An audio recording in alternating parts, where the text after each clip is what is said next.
काम करेगी और आरक्षण के मुद्दे को गांव-गांव पहुंचाएगी। समाजवादी पार्टी बड़े आंदोलन की तैयारी में है। निकाय चुनाव में आरक्षण के मसले पर अब राजनीति तेज हो गई है। समाजवादी पार्टी ने भारतीय जनता पार्टी को घेरा है, घेरने की कोशिश कर रही है। अखिलेश यादव आंदोलन का ऐलान कर सकते हैं। ओबीसी आरक्षण को सपा एक बड़ा मुद्दा बनाएगी। ये बड़ी जानकारी इस वक्त सामने आ रही है। आरक्षण के मुद्दे पर गांव-गांव जाएगी, समाजवादी पार्टी और सरकार को घेरेगी।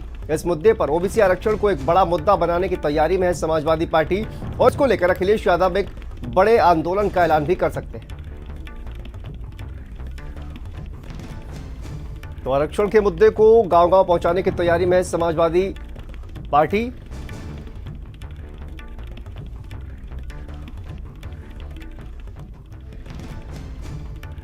तो देखिए, ओबीसी आरक्षण को गांव-गांव पहुंचाएगी सपा। कल जिस तरह से विवाद हुआ ओबीसी आरक्षण और उसके मसले पर अब राजनीति तेज हो गई है।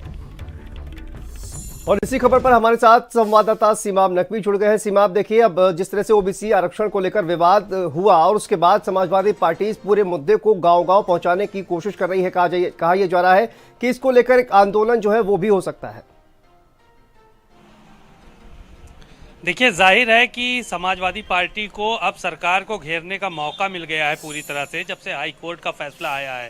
तो इसको लेकर अब समाजवादी पार्टी के नेताओं ने इस बात को तय किया है कि ओबीसी आरक्षण बचाओ यात्रा वो निकालेंगे और गांव-गांव तक ओबीसी के बीच में जाकर अपनी बातों को रखेंगे कि भारतीय जनता पार्टी की सरकार ओबीसी विरोधी सरकार है।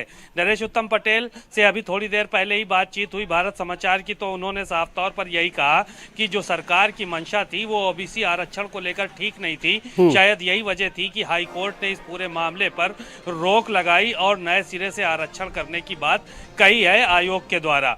अब ऐसी सूरत में समाजवादी पार्टी ओबीसी आरक्षण को लेकर गांव-गांव यात्रा निकालेगी और जाकर ओबीसी के बीच में इस बात को जो है वो बताएगी कि भारतीय जनता पार्टी ने उसका साथ जो है वो नहीं दिया है। तो जाहिर है कि राजनीति शुरू हो गई है और उत्तर प्रदेश में समाजवादी पार्टी बैकवर्ड्स के बीच में जाकर इस बात का संदेश देने की कोशिश करेगी कि समाजवादी पार्टी ओबीसी की हितैषी पार्टी है और भारतीय जनता पार्टी ओबीसी की विरोधी पार्टी है। हालांकि जो भारतीय जनता पार्टी के नेता हैं वो हमेशा से इस बात को कह रहे हैं कि सबका साथ, सबका विकास और सबका विश्वास के साथ भारतीय जनता पार्टी आगे बढ़ती है। लेकिन कहीं ना कहीं जो समाजवादी पार्टी के नेता हैं और समाजवादी पार्टी के जो कर्ता धर्ता हैं, उन लोगों को अब इस बात का मौका मिल गया है कि भारतीय जनता पार्टी को आरक्षण के मुद्दे पर निशाना बनाएं और इसको यात्रा के जरिए जो है वो लोगों तक पहुंचाएं, ताकि जो आने वाले समय में चुनाव के समय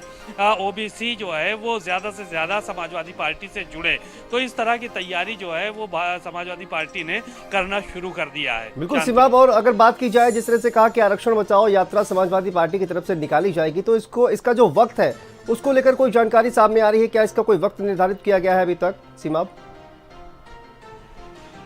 देखिए, बातचीत चल रही है। अखिलेश यादव और नरेश उत्तम पटेल के बीच जो है वो बातचीत हुई थी, तो फिलहाल टाइम अभी तय नहीं हुआ है और ये माना जा रहा है कि 2-3 दिन में इसका टाइम भी जो है वो तय कर लिया जाएगा, क्योंकि अभी अखिलेश यादव यहाँ पर है नहीं और जब वो आएंगे तो उसके बाद फिर तय होगा कि किस तरह से इस पूरी यात्रा का खाका तैयार करना है, कैसे रूपरेखा तैयार करनी है और किस तरह से कहाँ पे जाना है। तो जाहिर है कि ये एक बड़ा मरहला है और बड़ी चीज़ें जो है वो निकल कर सामने आएंगी, क्योंकि आरक्षण को लेकर तमाम पार्टियां दावे करती हैं। ओबीसी खास तौर से यहाँ पर 50% से ज़्यादा उत्तर प्रदेश में ओबीसी है। ऐसी सूरत में कोई भी पार्टी इस बात को डिनाई नहीं कर सकती है कि वो ओबीसी के साथ नहीं है। तो जाहिर है कि समाजवादी पार्टी को अब ये मौका मिला है तो उसको भुनाने की पूरी कोशिश करेगी।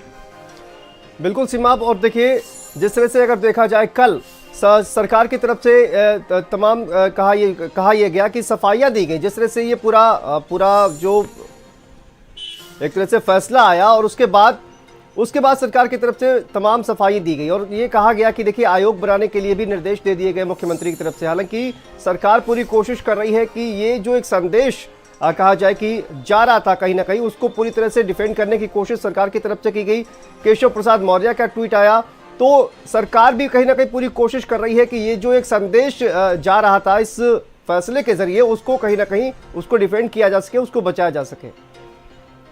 सीमा, देखिए, जाहिर है कि कल एक बात जो है वो ये हुई थी कि जो सरकार में बैठे हुए अफसर हैं और तमाम बड़े अधिवक्ता हैं सरकारी, उन लोगों की लापरवाही का नतीजा रहा कि सरकार की इतनी किरकिरी हुई और समाजवादी पार्टी को मौका मिला कि आरक्षण के समर्थन में वो सरकार को घेर सकें। क्योंकि जो भारतीय जनता पार्टी के तमाम नेता हैं, मुख्यमंत्री हैं या डिप्टी सीएम हैं, ये कतई नहीं चाहेंगे कि आरक्षण को लेकर उनकी पार्टी की छवि धूमिल हो। ऐसी सूरत में जब आरक्षण को लेकर हाई कोर्ट का फैसला कहीं ना कहीं भारतीय जनता पार्टी की सरकार के विरोध में आया है, तो जाहिर है कि ये चिंता का विषय है और विपक्ष को मौका मिल गया है भारतीय जनता पार्टी को घेरने का। तो इसलिए ठीक है सीमा, बहुत बहुत शुक्रिया आपका इस तमाम जानकारी के लिए। और आगे बढ़ते हैं, अगली खबर का रुख करते हैं। लखनऊ से खबर, डिप्टी सीएम